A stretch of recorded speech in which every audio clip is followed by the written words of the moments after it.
આજથી 20-25 વર્ષ પહેલા જે દીકરા માટે આપણે માનતાઓ કરી હતી ને કે મારા ઘરે દીકરો આવે, ઈ દીકરાને પરણાવવા માટે આજે ફરી પાછી માનતા કરવી પડે ને એવી સ્થિતિ આવી ગઈ છે. સાચું હોય તો આ પાડજો.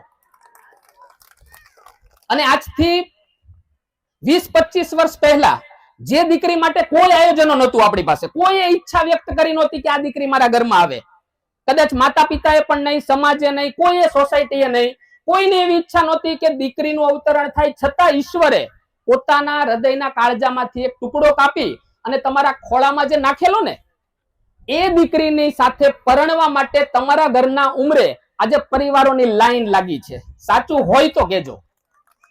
આ ઈશ્વરના આયોજનો છે. ઈશ્વરના આયોજનો આપણે નહીં સમજાય, કારણ કે એ બહુ લાંબા ગાળાના હોય. આપણે તો ટૂંકું જોઈએ છે. આ 2020 નો યુગ છે. અત્યારે લોકો 1 મિનિટની રીલ્સ નથી જોતા, 30 સેકન્ડની રીલ્સમાં 5 સેકન્ડમાં આપણે આંગળી ઉપર નીચે કરતા હોઈએ છીએ. આટલો બધો ફાસ્ટ યુગ છે આ. પણ દોસ્તો, ઈશ્વરના આયોજન છે, મહાન હોય છે. જે